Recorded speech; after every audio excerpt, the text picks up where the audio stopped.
Service in Wakefield has issued a special marine warning for coastal waters from Chincoteague to Paramo Island, Virginia, out 20 nautical miles. Coastal waters from Paramo Island to Cape Charles Lake, Virginia, out 20 nautical miles. Waters from Chincoteague, Virginia to Paramo Island, Virginia, from 20 to 40 nautical miles. Waters from Paramo Island, Virginia to Cape Charles Lake, Virginia, from 20 to 40 nautical miles until 9:15 p.m. Eastern Daylight Time.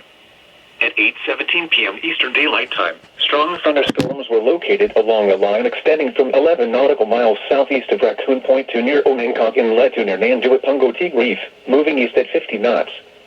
Hazard, wind gusts to 40 knots. Source, radar indicated. Impact, small craft could be damaged in briefly higher winds and suddenly higher waves.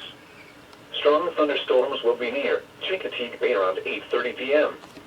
Assateague Beach and Chincoteague around 8:35 p.m. Blackfish Reef and Quinby Inlet around 8:40 p.m. Paramo Island, Wachapreague Inlet, Wachapreague Reef and Bone Wreck around 8:45 p.m. Parking lot around 9:05 p.m. Move to safe harbor until hazardous weather passes. Thunderstorms can produce sudden waterspouts. Waterspouts can easily overturn boats and create locally hazardous seas. Seek safe harbor immediately.